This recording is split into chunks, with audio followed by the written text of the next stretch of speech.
All right, hello everyone. I'm going to talk about bringing history to life for the YouTube generation.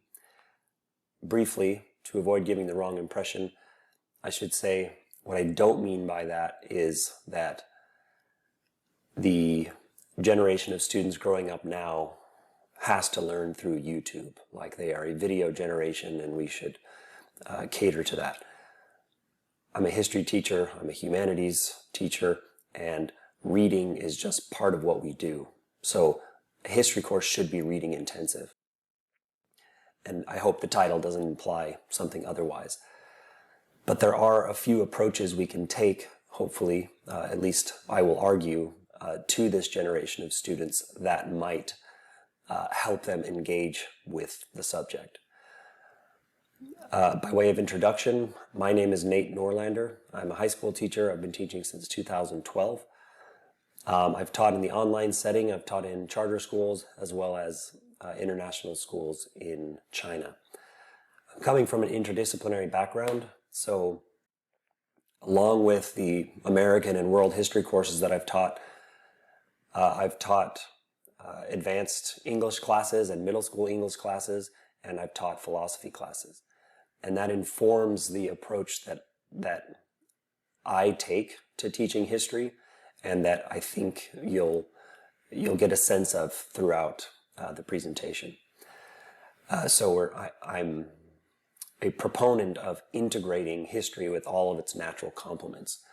You'll see the nomadic professor is the same, influenced by an interdisciplinary background. This is Dr. W. Kessler Jackson, or the nomadic professor. His bachelor's is in Asian Studies, master's in Humanities, and PhD in History. So he's also coming at this with an interdisciplinary set of experiences that we hope flesh out and make the history classroom something more robust than the stereotype of memorizing names and dates. So he's been teaching in a university classroom for over a decade, and you can see the array of subjects he's taught. This is not all of them, but he's been in U.S. history, Western Civ, Asian, South Asian. He's an expert on historical methods and more. So all of this background is coming to inform the way we're going to suggest a good history course should be run. He's had a YouTube channel since 2016 where he calls himself the Nomadic Professor, and I'll show you some excerpts from a course we have put together jointly around this idea of on-location video content. Okay, so there are three big ideas that I will suggest are important when teaching the YouTube generation. One, this is a generation of students that requires guidance, and I'll flesh out what that means. I'm talking about guidance really in two ways. They require guidance because they're in a complicated and loud online environment, and they need help through that. And they require guidance in the history classroom specifically to comprehend the complex information we're giving them, just the historical narrative and the nuances of different times and places. Secondly, to some extent, we'll suggest that this is a generation of students that learns visually. I know that's not necessarily a consensus claim for adolescent learning, that some are visual and some are not. But we're going to suggest that for this generation, a visual component to the learning is helpful. And then finally, seeks connection. And I'll flesh out what that means in a couple of different ways. All right, so first, requires guidance. So I'm gonna touch first on the way I first suggested they require guidance, and that's just through a complicated set of spaces in which they exist, particularly the internet and to some extent, TV. We live in a world in which lots of claims are made, and it's very hard to verify those claims and to resolve competing claims. So I'm going to introduce a book called Deep Fakes, The Coming Infocalypse. There are a lot of books that touch on this subject and related subjects, so this is just an example that illustrates the point I'm trying to make. So some vocabulary that Mina Schick, the researcher and Cambridge writer, raises in her book Deep Fakes. Misinformation.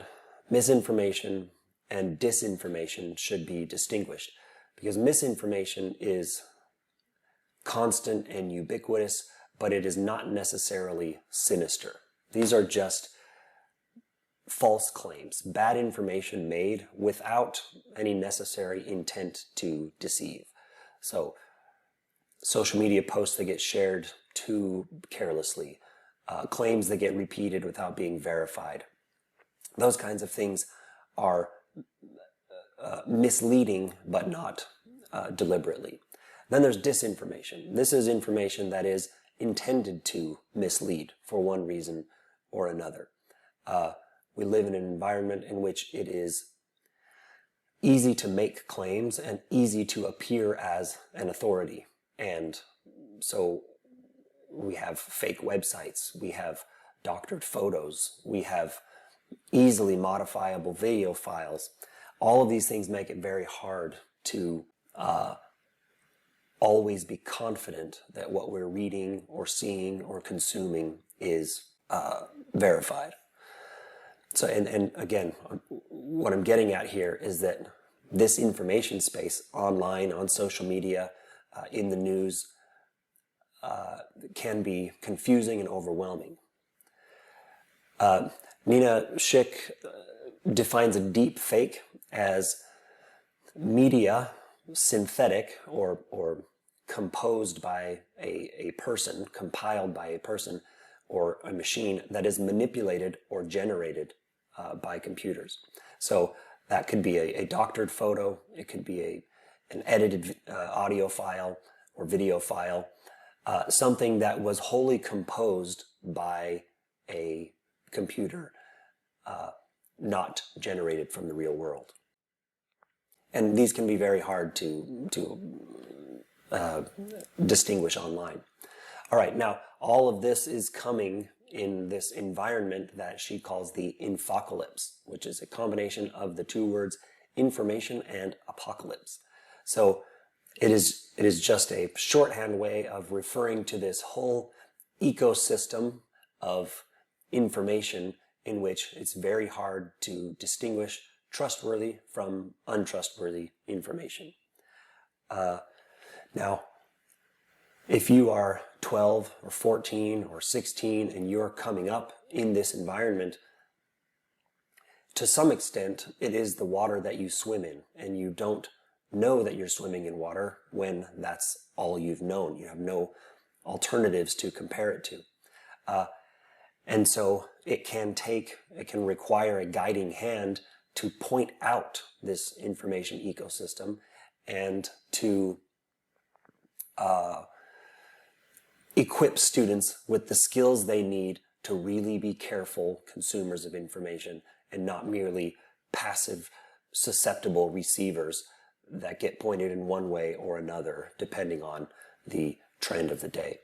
Okay, and I'll just introduce one more title that's related to this subject if it's a subject you find interesting. This is a book called The Shallows from the writer Nicholas Carr, subtitled What the Internet is Doing to Our Brains. And you can see where he's going to go with the argument with the title The Shallows. The Internet actually rewires our minds so that instead of going deeply into any one thing, our minds are spread out across the surface of many things. And that has implications for what we're doing when we use smartphones, when we use laptops, when we're on the internet, that might inform the way we raise our kids with these technologies and the way we implement them in the classroom. So on the conversation of linear versus networked minds and its implications for young people, its implications for learning, I think Nicholas Carr is a good authority. Okay, so now I'm talking about students requiring guidance, the YouTube generation requiring guidance.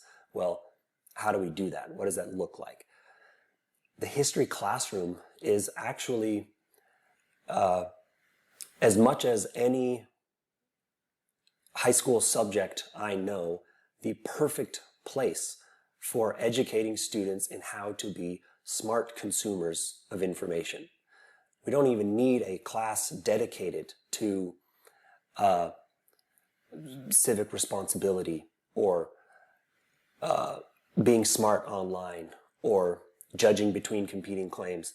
Not necessarily. We don't necessarily need a specific class because these are skills that are built into the discipline of history. These are the skills historians have to use in order to write the textbooks we use in our classrooms. They have to compare between dozens, hundreds even, of sources and resolve contradictions and identify and acknowledge places of doubt and uncertainty in order to give us a reasonably coherent narrative. That's not possible if you are unable to discern between credible sources and sources that are not as credible, evidence that is convincing and relevant versus evidence that is not. So all of that, the historian has to have the skills of a discerning and careful and skeptical consumer of information. So this is a list of skills that we use in our classroom, and it is not original to us. These are some of the skills historians practice when they're doing source work. So the very first skill you can see on top. What we ask our students to do in the history classroom prior to ever reading a source. So they're confronted with a Facebook post, or they're confronted with a newspaper article, or something in a magazine.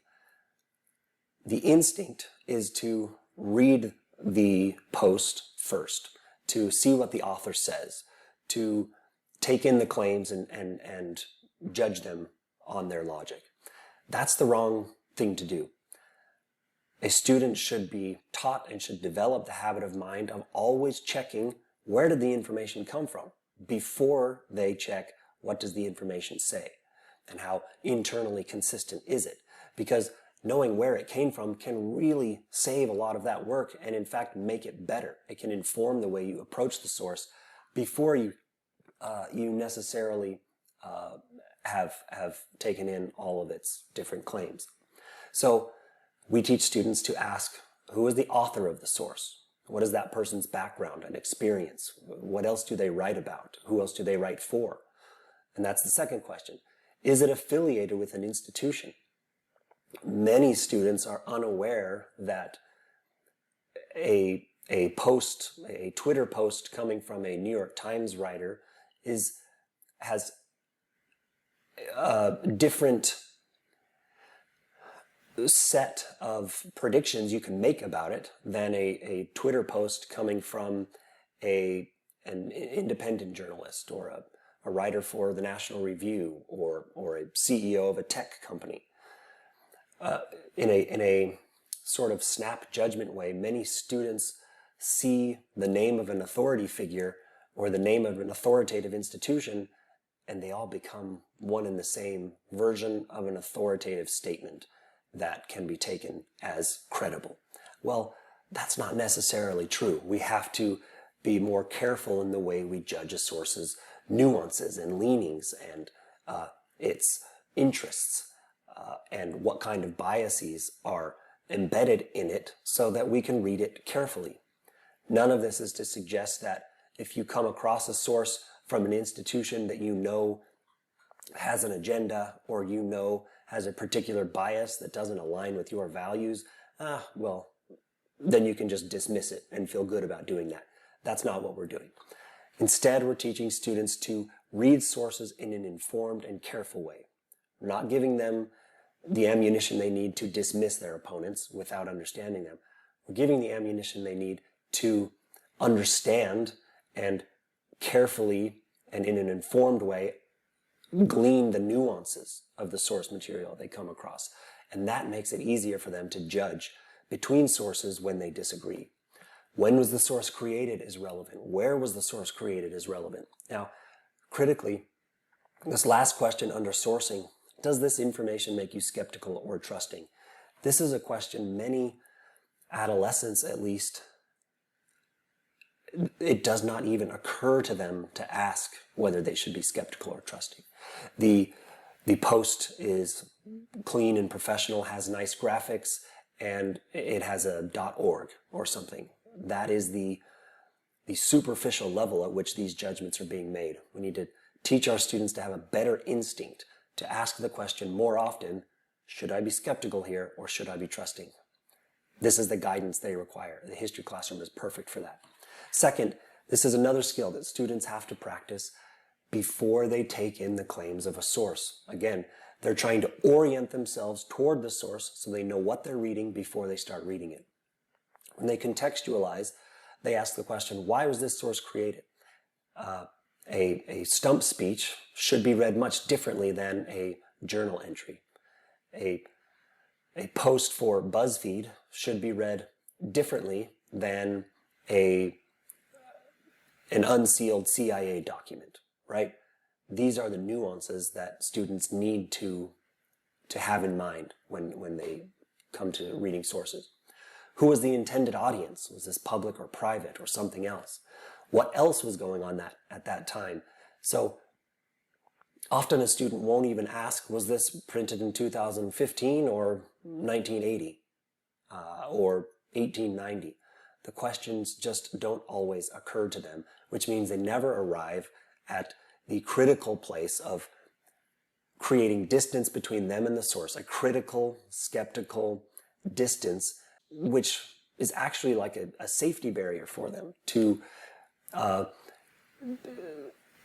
place for them to be where they're not as susceptible to emotional logic or popular claims or bandwagon thinking. They've got to have some distance, or they're going to be easily pushed one way and another.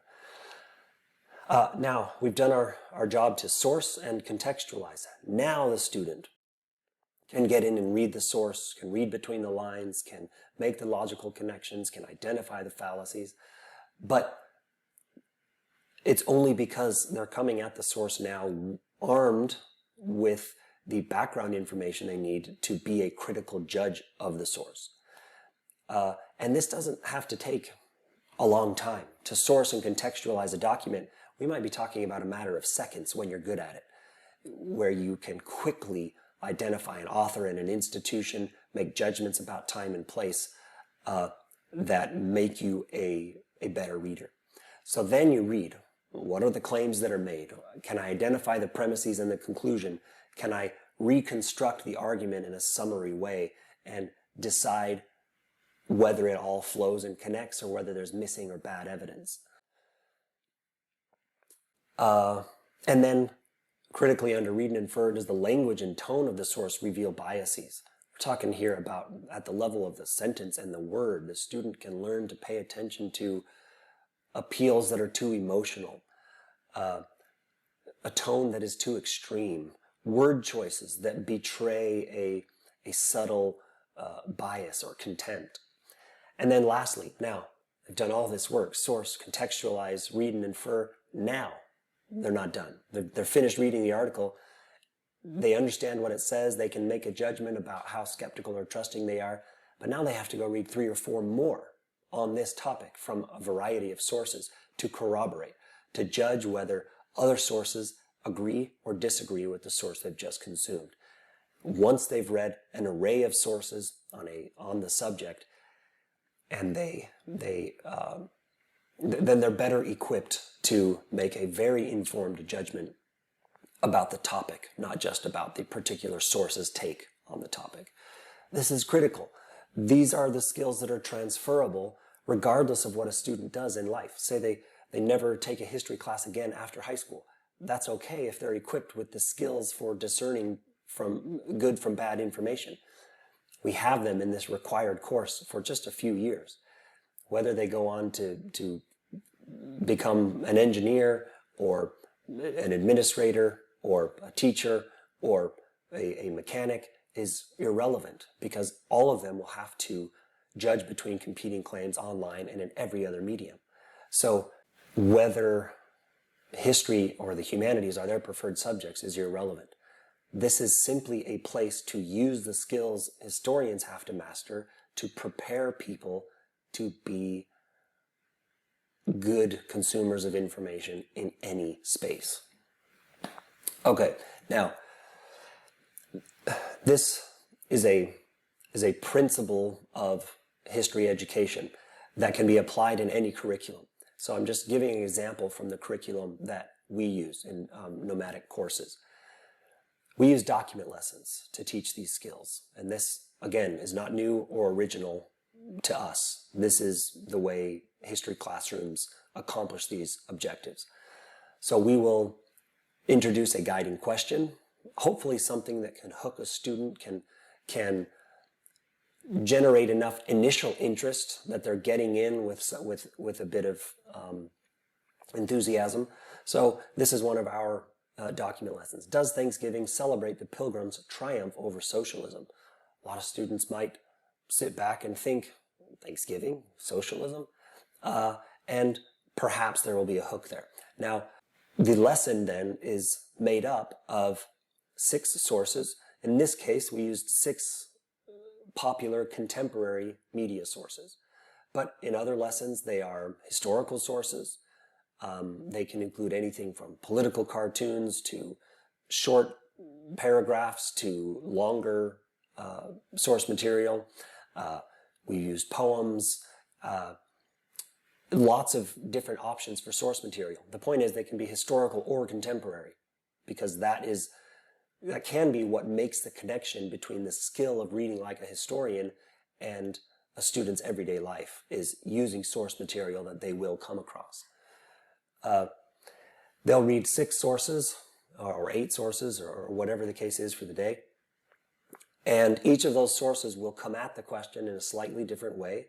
And students will be given a set of guiding notes to prompt them to think about the different questions they should be thinking about with each source, so that in the end, they are not being given a textbook answer to does Thanksgiving celebrate the Pilgrims' triumph over socialism. They are actually writing their own answer to this question by practicing the skills that historians practice of doing source work, resolving differences, arriving at a convincing, evidence-based, coherent narrative. All right, so that was a long explanation of the way students require guidance in the first way. They require guidance to exist in a complicated information space in which they are overwhelmed with competing claims of varying levels of credibility. Now, there's a second way they require guidance. This is more related directly to the history content. They require guidance simply to understand, comprehend, and organize the overwhelming amount of information they're going to be exposed to in a history classroom. Just the people, the places, the varying contexts, the different sensibilities of a different time and place. All of this requires help. You can't give a student a 900-page textbook, even if it's the best textbook in the world, and expect them to get more than a small percentage out of the book without guidance in identifying its themes, in comprehending its concepts, and making connections between its chapters. This is where we provide what we call guided notes. So students are never, at least in the first couple of courses, are never given a reading without support through the reading. Now, it's important, we teach in a virtual setting. Our students are online. They might be taking a class at home or in an institution, but we're not there guiding them as we would in a brick and mortar setting. So this is a kind of a way to mimic the support that they would get if they were doing group work or if the teacher were guiding them through the material, right? So they are guided in a very step-by-step way through the reading material by being given graphic organizers, short comprehension questions. And these are not read 20 pages and then answer 3 comprehension questions. These are, you just read 2 paragraphs. This theme is in there. Find the evidence for it. Or you just watched a 4-minute video. The professor said this. What does that mean? So this type of guidance is just a guidance in comprehension, in understanding the material, so that you can feel good that the student is coming away from the classroom having taken in more than 1 or 2% of what you said. It's also a very good review tool. Student can go back to a portfolio of guided notes prior to an exam or in order to make connections between units, and they have this well-ordered packet of information that many young people can't do on their own. Now, in courses 3 and 4, for example, in our American history course, we wean them off of these guided notes because they can't be reliant on us structuring the material to such an extent the whole time they're in school. They need to be prepared for college. So we're going to wean them off of these, but we're going to give them a year or 2 of modeling before we do that. That helps them understand the material. All right. So just to summarize where we've been, students require guidance to learn discernment, judgment, and skepticism. Second, students require guidance to organize and comprehend new historical content. Moving forward, students learning visually. What do we mean by this? It may not be a surprise to everybody, but it was a surprise to me to learn that YouTube is actually a preferred search engine. After Google, it is the second most popular search engine, at least as of the time I created this. That was surprising to me because that's not the way I use YouTube. I use YouTube to get a clip from a news source or from a sports event. I don't go to YouTube to ask the questions I want to ask. But students do.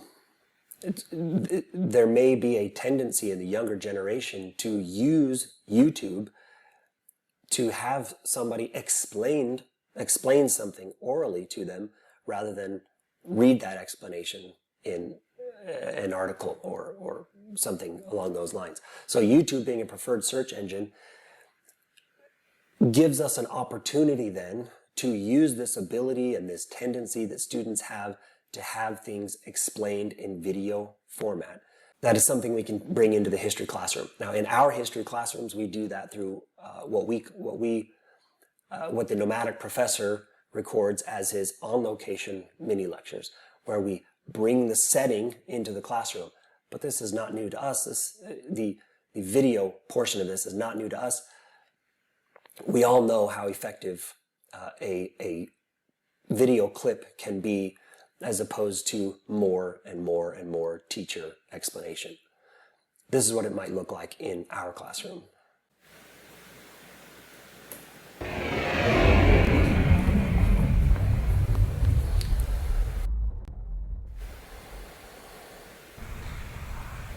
Joseph Stalin deported a lot of people to Central Asia. In the years leading up to World War II, something like 200,000 Koreans who were living in the Soviet Far East were uprooted and forcefully relocated to Central Asia, to places like Uzbekistan and Kazakhstan. And as the war began, the deportations continued. If you happen to live in one of the Baltic states, Lithuania, Latvia, Estonia, thousands of Estonians, tens of thousands of Latvians, tens of thousands of Lithuanians, all told something like 200,000 people from these states were uprooted and forced to relocate to, the far north or Siberia or Central Asia. Okay, so I'm going to pause that there. I show that for 2 reasons. One, so you can get a flavor of what the nomadic professor hopes to provide in bringing the setting into the classroom. So all of his videos are filmed on location and they feature the setting in different ways. It might be that you see the setting passing along in the background. It might be that you are at a museum with him, or you see a historical monument, you're at the river where the battle happened, etc. So there's an on-location video component that we're trying to incorporate, which can be mimicked in any classroom, whether it's through the Nomadic Professor's YouTube channel and the setting that he brings to the classroom, or through other video series that bring the setting to life, that engage the students in a visual and oral way, that reveal the history through images, sounds, maps, settings, and locations that are very hard to do when you're trapped between four walls, whether those walls are of your home or your classroom.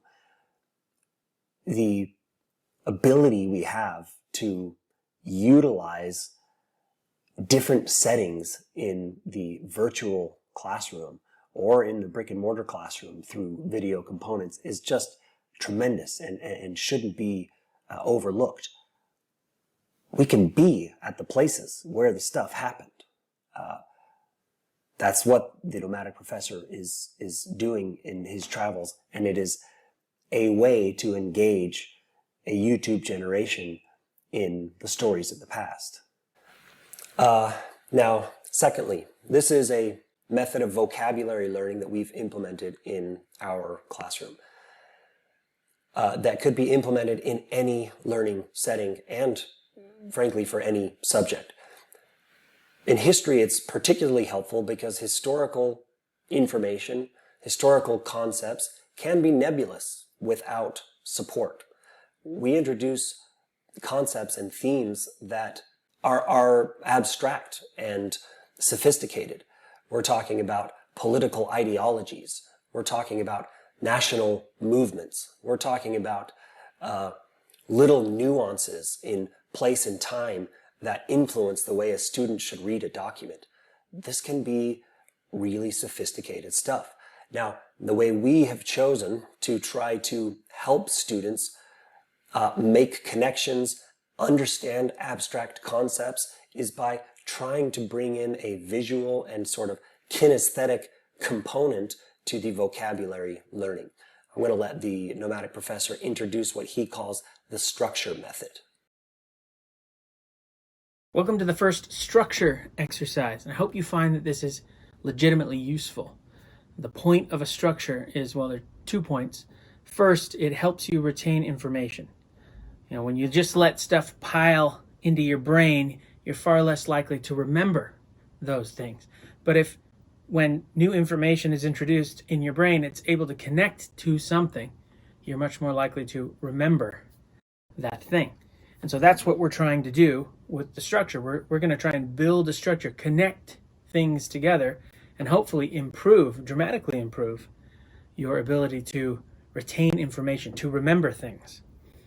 And then second, the structure forces you to organize information. And that's important because, again, when you're trying to remember something, when you're trying to put things together, if you haven't organized it in your head, if things aren't put in proper order and arranged well, you're much more likely to forget those things. They're just not going to stay in there. And we want you to remember. So this forces you, maybe for the first time, really, when it comes to history. I mean, is there a subject where you're barraged with information more than history? This is one of the great complaints against history, is that there's just so much information thrown at you. Well, the structure can help you deal with all that information. So we'll start with a small structure. Of course, as you go through the course, you will keep adding to this structure. It will end up being anything but small. It will be huge. This first one is small. We have what? 1, 2, 3, 4, 5, 6, 7 terms in session 1-1. 7 terms. And we're going to try to connect them. But by the end of the course, you'll have around 300 terms all connected. And in order to say connected, we mean that you, the student, are able to explain each of those connections. If you can't explain a connection, it's not connected. Okay, so let's get started. So here I have these 7 terms, and you'll notice that one of them is yellow, Mesoamericans. Okay, we 3D printed this structure for the purposes of this course, because you can make a structure any way you want. We have these blocks. You could make a structure on a piece of paper. You could use a whiteboard or a chalkboard. You can make your own physical structure. I've had students make structures on the computer.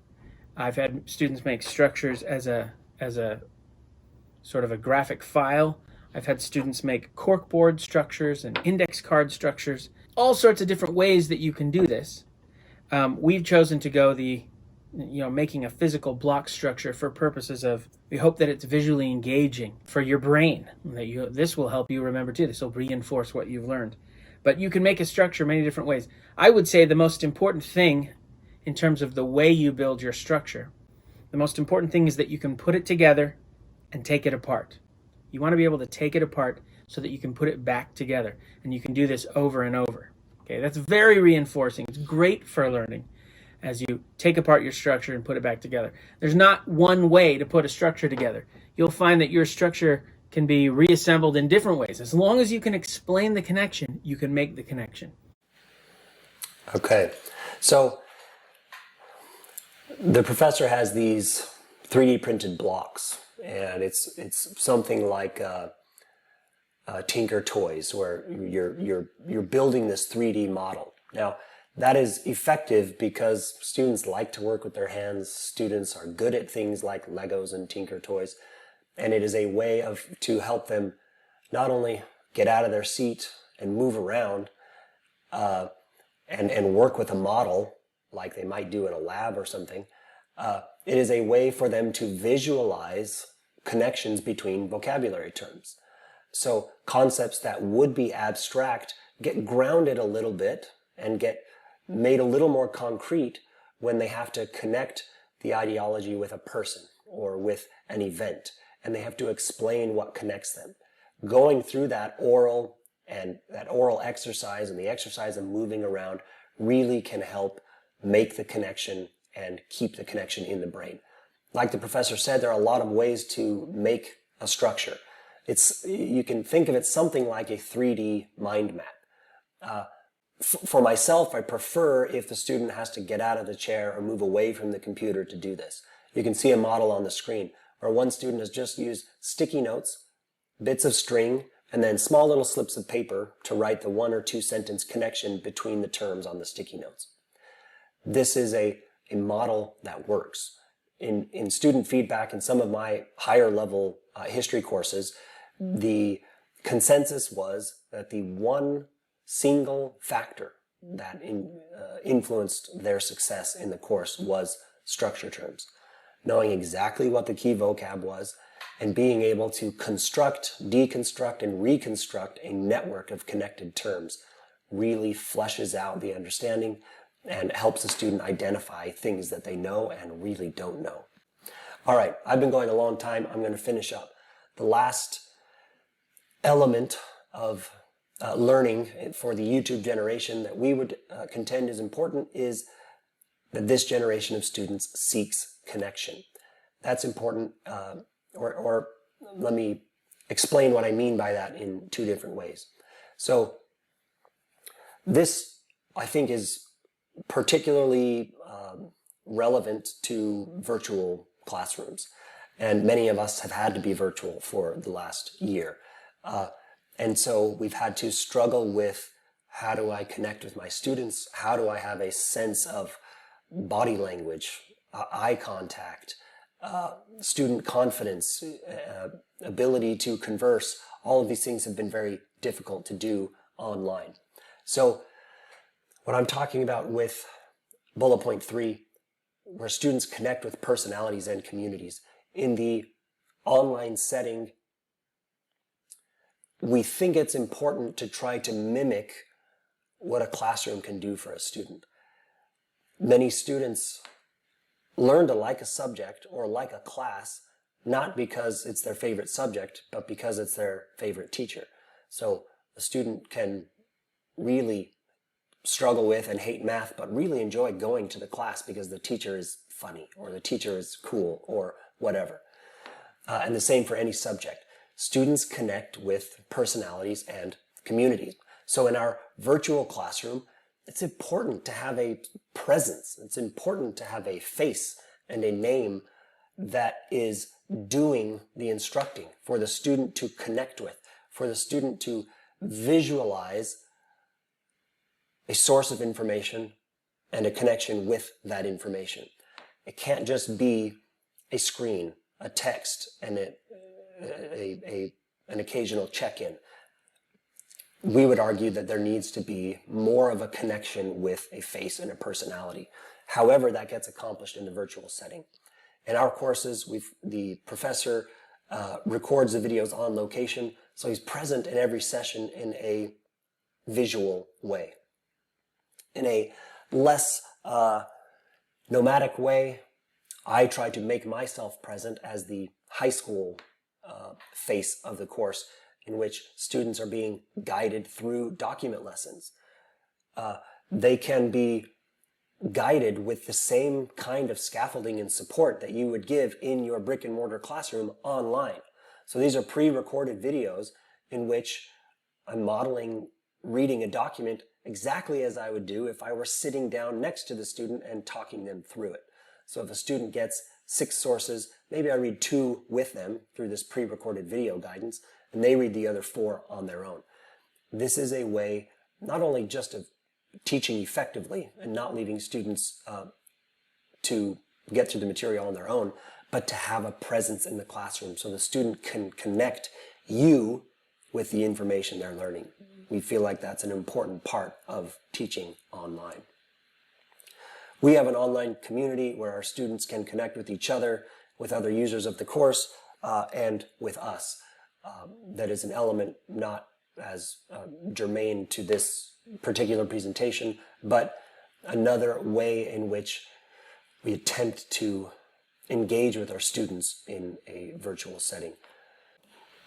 All right, lastly, just to reinforce the point, talking about connection in a totally different way now, there are a lot of events that make it in the headlines in today's newspapers or online.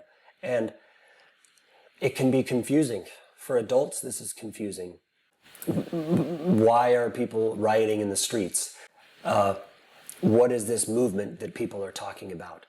Why was this election important?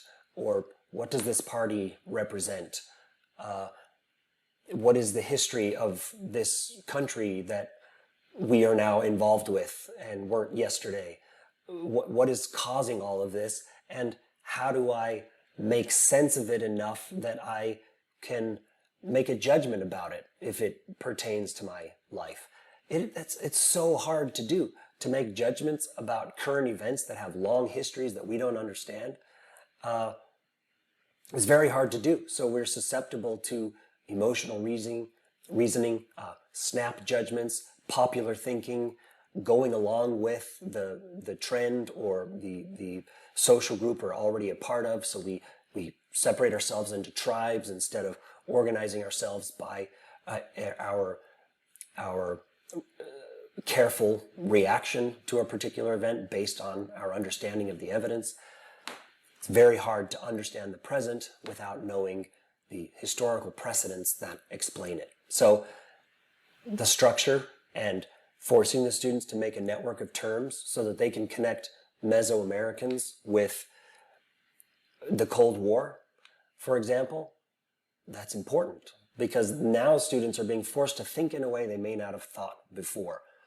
What historical contexts and precedents and events help form the foundation on which today's headlines are built?